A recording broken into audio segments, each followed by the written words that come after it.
아침 목사 오신 여러분들 환영하고 축복합니다. 오늘은 시험된 선 형제들이란 제목을 가지고 창세기 44장 1절부터 17절까지 말씀을 함께 살펴봤으면 좋겠습니다. 먼저 1절부터 3절까지 말씀을 같이 해볼까요? 요셉이 그의 집 청지기에게 명하여 이르되 양식을 각자의 자루에 운반할 수 있을 만큼 채우고 각자의 돈을 그 자루에 넣고 또 네 잔 곧 은잔을 그 형제의 자루에 아귀에 넣고 그 양식값 돈도 함께 넣으라 하매 그가 요셉의 명령대로 하고 아침이 밝을 때 사람들과 그들의 나귀들을 보내니라. 오늘은 계속해서 우리가 요셉의 스토리를 살펴보고 있습니다. 요셉이 애굽의 총리가 되었을 때 애굽 전역과 또 중동 지방 일대에 큰 가뭄이 기근이 임하게 돼. 그래서 가나안 땅에서 먹을 것이 떨어지자 요셉의 형들이 물건을 먹을 것을 구하러 가나안 땅에 내려오게 됩니다. 그런데 그들은 요셉을 만났음에도 불구하고 요셉인지 몰라요. 아무래도 그들은 선입견이 있었겠죠. 요셉이 죽었다는. 그래서 총리가 된 요셉을 알아보지 못합니다. 그러자 요셉이 그들에게 큰 환대를 베풀어요. 잔치를 베풀고 그들에게 맛있는 음식들을 대접을 합니다. 그런 다음에 이제 그들을 가나안 땅으로 돌려보내죠. 그리고 양식을 실어서 돌려보냅니다. 각자의 자루에 운반할 수 있도록. 그래서 음식을 구하러 왔으니까 음식을 실어서 보내요. 또 돈도 다 그 속에 넣어줘요. 그러니까 돈을 가지고 양식을 사러 왔는데 사러 온 그 돈을 돌려보내는 것은 그냥 정말 기부를 한 거죠. 준 거죠. 환대를 한 거예요. 그런데 좀 이상한 행동을 합니다. 여기까지는 이해가 되죠. 정말 음식이 필요하니까 음식도 보내고 돈도 받아야 되는데 형이기 때문에 돈도 돌려보내고 그냥 공짜로 거저 준 거예요. 사실 이것은 복음의 핵심이기도 하죠. 정말 하나님께서는 우리에게 은혜로 사랑으로 뭐든지 거저 주시는 분이 하나의 모형이 요셉이 그 형들에게 공짜로 거저 주었던 것처럼 하나님은 언제나 우리가 찾으러 가면 거저 주시는 분이시죠. 그런데 오늘 본문에 보면 요셉의 은잔을 그 청년에 했을 때 이 청년은 베냐민의 자루에 넣어두라고 이야기합니다.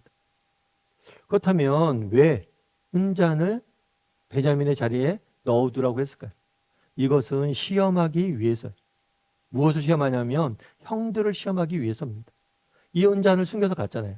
나중에 요셉이 누명을 씌웁니다. 누명을 씌우냐면 어떤 누명을 씌우냐면 베냐민에게 너 왜 나의 물건을 훔쳤느냐 도둑의 누명을 씌워요. 그리고 베냐민을 노예로 삼고자 이렇게 하게 됩니다. 그때 형들이 어떤 반응을 보이는지 보기 위함이에요. 형들이 자기를 시기하고 질투해서 자기를 노예로 팔았잖아요. 그런데 이번엔 그렇다면 베냐민이 노예로 파는 상황이 됐을 때 어떻게 반응을 보이는지 보기 위함이에요. 진짜 베냐민을 자신의 동생으로, 형제로, 가족으로 여기고 있는지를 보기 위함이죠. 그랬을 때 형들은 어떻게 반응했을까요? 15절과 16절에 이렇게 되어 있어요. 요셉이 그들에게 이르되 너희가 어찌하여 이런 일을 행하였느냐? 나 같은 사람이 점을 잘 치는 줄 너희가 알지 못하였느냐? 유다가 말하되 우리가 내 주께 무슨 말을 하오리이까? 무슨 설명을 하오리이까? 우리가 어떻게 우리의 정직함을 나타내리이까? 하나님이 종들의 죄악을 찾아내셨으니 우리와 이 잔을 발견한 자가 다 주의 노예가 되겠나이다. 뭐라고 했냐면 유다가 이렇게 이야기해요. 베냐민이 발견됐잖아요. 베냐민의 책임으로 돌리지 않습니다. 뭐라고 돼요? 우리가 함께 다 노예가 되겠다. 내가 함께 책임을 지겠다라고 이야기해요. 베냐민에게 뒤집어 씌우거나 베냐민만의 문제로 치부하지 않습니다. 오히려 뭐라는 거예요? 정말 베냐민의 잘못을 끌어안는 모습들을 보게 돼요. 그럼 여기서 정말 알 수 있는 건 뭘까요? 이건 변화된 유다의 모습이 과거에 요셉이 애굽에 팔려갑니다. 그때 주도했던 인물이 누구냐면 유다였어요. 그런데 지금 뭐예요? 내가 그 책임을 지겠다. 그러면서 베냐민을 진심을 아끼고 돌보는 모습들을 보게 됩니다.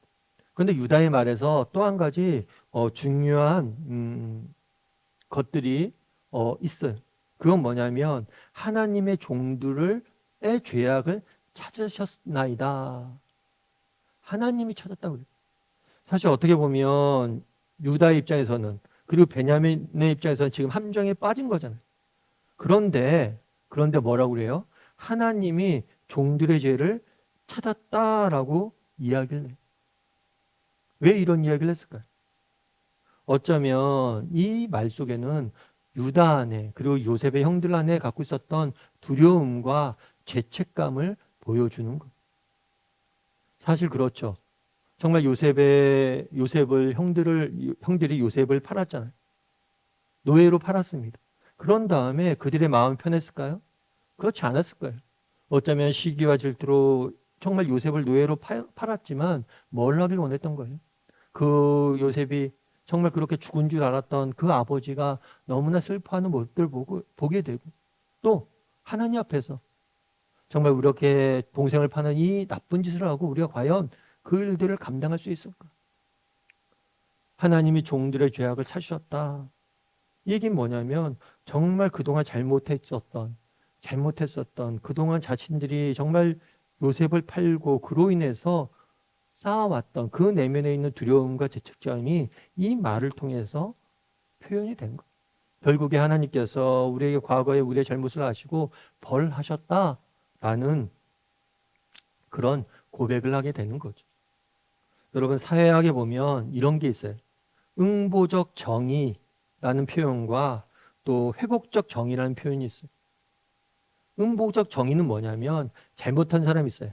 그러면 그 잘못한 사람에게 합당한 벌을 내리는 거. 잘못한 사람에게 합당한 형벌을 내리는 게 목적인 것이 목적으로 두는 정의가 응보적 정의입니다. 그런데 회복적 정의는 뭐냐면 어떤 잘못한 사람이 있어요.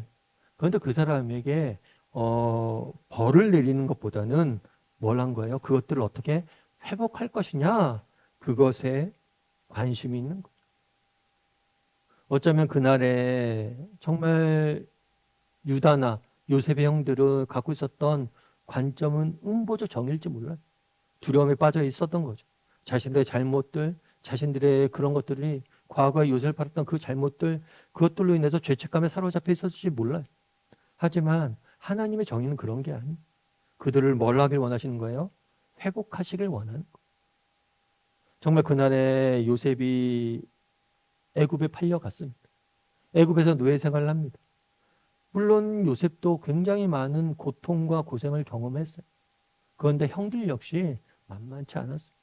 그들도 두려움과 죄책감에 사로잡혀 있었던 것. 그런데 오늘 본문에서 그것들을 이제야 고백하는 것. 하나님, 저희가 잘못했습니다. 하나님의 종들의 죄악을 찾았습니다. 사실 지금은 이 은자는 훔치지 않았잖아요. 그럼에도 불구하고 이런 표현들을 하는 건 뭐냐면 이제 고백하는 거. 뭘 고백하는 거예요? 자신의 잘못에서 고백하는 거.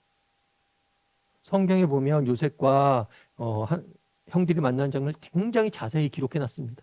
뭘 숨겼다가 뺏었다가 뭘 했다가 왜 이렇게 자세히 기록해 놨냐는 거. 정말 하나님께서는 요셉을 통해서 형들을 구원하길 원하셨어요. 그런데 이 구원을 이루기 전에 필요한 일들을 있어요. 그건 뭐예요? 그 형들이 과거의 잘못을 내려놓는 거. 자신들이 무엇을 잘못했는지, 그것들이 어떤 문제가 있는지 정직히 내려놓기를 원했던 거. 그렇게 정직히 내려놨을 때 그들을 통해서 회복시키시고 그들을 구원하길 원하셨다. 우리도 마찬가지라는 점이죠. 우리도 정말 하나님께서 우리도 살다 보면 요셉 형들과 마찬가지. 우리에게도 잘못과 뭐 잘한 점도 있고 못한 점도 있고 실수도 하고 그러죠. 그랬을 때 그 문제를 우리가 안고 있으면 안 돼. 안고 있으면 결국에 그것은 우리에게 두려움과 죄책감만을 가져오는 거예요. 그것들을 하나님 앞에 가져 나갔을 때 하나님 그것들을 치유하시고 우리를 회복시키는 거예요. 여러분, 아브라함 링컨을 아마 아실 거예요. 아브라함 링컨 같은 경우에는 미국의 대통령으로서 많은 면에서 존경을 받았던 분이시죠. 근데 그분이 뭐 하루아침에 정말 그렇게 존경받은 사람이 된 게 아니에요. 그가 변호사 때 일할 때였다고 그러더라고요. 동료 변호사가 실수로 중요한 서류를 잃어버려서 의뢰인에게 큰 손해를 입히게 된 거예요. 그럼 어떻게 했을까요? 여러분이라면 어떻게 하겠어요? 그 변호사의 잘못이라고 이야기할 거잖아요. 그런데 링컨이는 그러지 않았다고 그래요. 의뢰인 앞에서 이 모든 일은 저희 모두의 잘못입니다. 저희가 이 모든 것을 배상하겠습니다. 그래서 자기 돈으로, 자기 사무실 돈으로 그것들 다 배상했다고 이야기를 하더라고요. 정말 어떤 것들이 잘못이 있습니다. 잘못이 있을 때 그걸 전가하고 미루고 책임을 회피하고 그래서 문제는 해결되지 않아요. 정말 정직히 인정하고 그것들을 해결하려고 내려놨을 때 하나님께서는 일하시는 거예요. 그날에 요셉의 형들도 마찬가지. 하나님께서 정말 이들을 구원하시고 이들을 사용하시길 원합니다. 그런데 유다의 고백처럼 정말 자신이 갖고 있었던 두려움, 죄책감 그 모든 것을 하나님 앞에 내려놓길 원하시는 거예요. 그래서 저희도 정말 우리가 이 땅을 살다 보면 우리도 크고 작은 잘못을 하게 됩니다. 그런데 하나님께서는 우리가 크고 작은 잘못했을 때 그걸 벌하길 원하시는 분이 아니에요. 우리를 벌하길 원하시는 분이 아니라 우리를 치유하고 회복하길 원하시는 분. 그럼 이런 하나님이 주시는 치유와 회복을 어떻게 맛볼 수 있느냐? 새롭게 빚으시는 은혜를 어떻게 맛볼 수 있느냐? 정직히 우리 잘못을 하나님 앞에 가지고 가는 거. 그리고 하나님 앞에 내려놓는 거. 그랬을 때 하나님께서 우리를 고치실 거예요. 정말 우리의 부족함과 여작감을 가지고 나갈 때 하나님께서 우리를 치유하시고 회복하시고 새롭게 빚을 거한 믿음을 가지고 하루하루 살아가는 저나 여러분이 되기를 주님의 이름으로 소원합니다. 우리 이 시간 함께 기도했으면 좋겠습니다. 그날에 하나님께서 정말 요셉과 그 형들을 만나는 장면을 계속해서 복잡하게 보여줍니다. 이것들 통해서 정말 하나님이 원하시는 게 무엇이었을까요? 정말 우리가 정말 요셉의 형들이 자신의 잘못을 인정하고 그것들을 하나님 앞에 내려놓길 원했던 것. 정말 우리도 정말 이 땅을 살다 보니 크고 작은 잘못들을 합니다. 실수들을 합니다. 그리고 그로 인해서 우리가 두려움과 죄책감에 사로잡혀 있을 때가 너무 많습니다. 그런데 정말 두려움과 죄책감에 사로잡힐 게 아니라 하나님 앞에 가지고 간다면 하나님이 치유하고 우리를 회복시키시고 새로 빚으실 거예요. 그것에 관심이 있어요. 그런 믿음을 가지고 날마다 우리의 잘못들을 하나님 앞에 가져나갈 줄 아는 사람이 되게 해달라고 이 시간 목소리 같이 기도하도록 하겠습니다. 같이 기도하시겠습니다.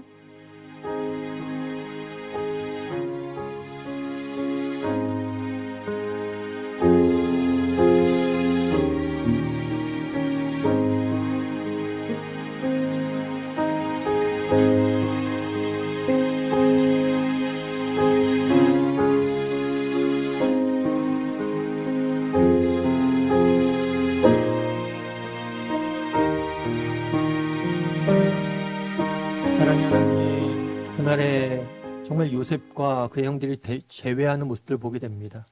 특별히 베냐민에게 문제가 생겼을 때 유다가 우리가 함께 그 짐을 지겠다라고 고백하는 모습들을 보게 됩니다.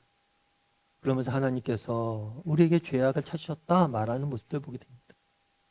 하나님 우리에게도 정말 유다처럼 우리의 부족함과 연약함을 가지고 하나님 앞에 나아가서 우리를 회복시키는, 우리를 새롭게 빚으시는 은혜를 맛보게 도와 주시옵소서. 정말 이 땅을 살다 보니 우리가 크고 작은 잘못들을 합니다. 이로 인해서 두려움과 죄책감에 사로잡혀 살아갈 때가 너무 많습니다. 하지만 그 모든 것을 하나님 앞에 가져가고 내려놓고 정말 하나님이 회복시키는 은혜를 맛볼 줄 아는 우리 모두가 될 수 있도록 주여 붙잡아 주시옵소서. 하나님께서 오늘 하루 우리와 함께 할 줄 믿사오며 모든 말씀 예수님의 이름으로 기도드립니다.